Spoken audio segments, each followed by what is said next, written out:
Hello friends, பார்த்தீங்கன்னா இன்னைக்கு அதிகார துணையில நம்ம பல்லவன் தன்னோட அப்பாட்ட பேச சொல்லி வற்புறுத்தினால நிலா கூட அவர் கோவமா பேச ஆரம்பிச்சுறாரு. அதுக்கப்புறம் நிதானத்துக்கு சாரி கேட்டுக்கிறாரு நிலாட்ட. எல்லாருமே சமாதானமே நைட்டு சாப்பிட ஆரம்பிச்சுறாங்க. அந்த டைம்ல என்ன நடக்குது அப்படின்னு பார்த்தீங்கன்னா, நான் அங்க கம்பெனில என்ன நடந்த ப்ராசஸ் எல்லாத்தையுமே நம்ம சோழன் நிலாட்ட கேட்டு தெரிஞ்சுக்கிறாரு. அவங்க சொல்றாங்க, ஸ்டார்டிங்கா இருக்கனால எனக்கு ஏகப்பட்ட பிரச்சனைகள் இருந்துச்சு. என்னால ஆரம்பத்துலேருந்து கரெக்டாக ஒர்க்குமே பண்ண முடியல.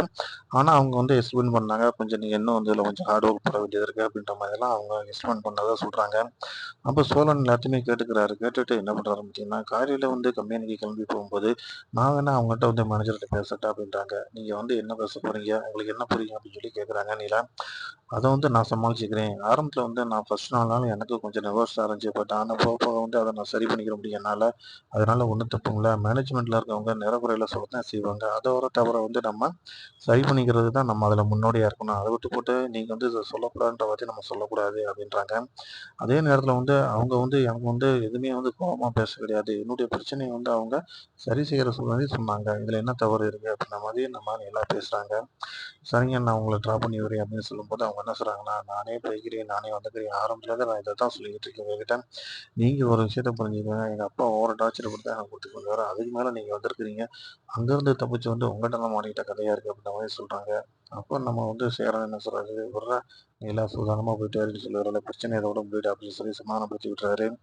அவங்க போனதுக்கு முன்னாடி நம்ம சோழன் என்ன சொல்றாருன்னு பார்த்தீங்கன்னா, அவங்களுக்கு ஒரு டூ வீலர் வாங்கி தரணும். அதுவும் செகண்ட்ஸ்ல இருக்கக்கூடாது. ஃபர்ஸ்ட்ல தான் நம்ம வாங்கி தரணும் அப்படின்ற மாரி சொல்றாப்புல. அப்ப நம்ம பாண்டியன் சொல்றாப்புல, "அப்படி வாங்குறதா இருந்தா ரூ. 1,00,000 மேல தான் பணம் போட வேண்டியது வரும்" அப்படின்றாரு. அப்போ நம்ம சேரன் சொல்றாரு, "ஆரம்பத்திலே நம்ம அவ்வளோ காசு போட வேணாம்டா. நல்ல குவாலிட்டியான வண்டியாவே நம்ம செகண்ட்ஸ்ல எடுத்து குடுக்கலாம்" அப்படின்ற மாரி சொல்லி வராரு. இந்த மாரி ஒரு சிச்சுவேஷன் நடந்துகிட்டு இருக்கு. அதே நேரத்துல நம்ம நிலா என்ன பண்றாங்கன்னு பார்த்தீங்கன்னா, பலவனோட அப்பாட்ட அவங்க அம்மாவ பத்தி பேசுறதுக்கு கொஞ்சம் முயற்சி எடுத்து பார்க்குறாங்க. ஆனா அவரு எப்பயும் போல வழக்கமா ஒதுங்கி ஒதுங்கி போற இடத்துல தான் அவரு இருக்காரு. சேரனுக்கு பார்த்தீங்கன்னா, அவங்களுடைய மாமா பொண்ணு அடிக்கடி ஃபோன் பண்றாங்க. அவரும் அட்டெண்ட் பண்ணாம இருக்காரு. ஒரு கட்டத்துல அந்த ஃபோன நிலா அட்டெண்ட் பண்ணி வீடியோ கால்ல பேசுறாங்க. அவங்கள்ட்ட சகஜமா தன்னுடைய வீட்ல உள்ள வசதிகள் எப்படிங்கிறத கேமரா மூலியமா காட்டுறாங்க. காட்டுனதுக்கு முன்னாடி மாமாட்ட குடுங்க அப்படின்றாங்க. மாமாட்ட குடுக்கும்போது அவங்கள்ட்டயே பேச ஆரம்பிக்கிறாங்க.